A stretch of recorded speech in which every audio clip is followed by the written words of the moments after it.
tough to negotiate with on trade. And it is now unveiling sweeping export controls on rare earths and related technologies. In response, it feels like it's in response, the Senate voted last night to add both the Biosecure Act and the Fight China Act to the National Defense Authorization Act.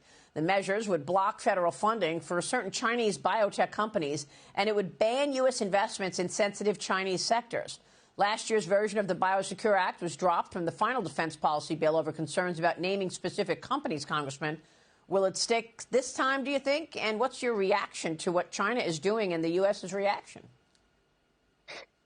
Well, one difference now from last year is we've got President Trump, who is willing to stand up for us, willing to stand up to China.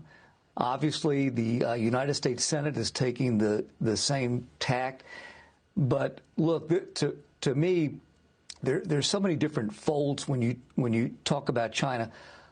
Ultimately, where they are is we know that they want to make their move on Taiwan within the next 2 to 3 years, and every move that they make against us, to me, is their mark to say to the U.S., don't get involved with Taiwan, don't pledge to protect Taiwan. So all these trade issues, the defense issues, to me, that's ultimately what it comes back to.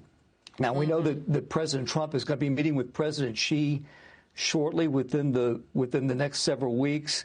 I've got a lot of faith in President Trump's ability to negotiate with China, but at the same time, we also know that the Chinese need the United States. The Chinese economy is not in particularly good shape. They're reliant on us.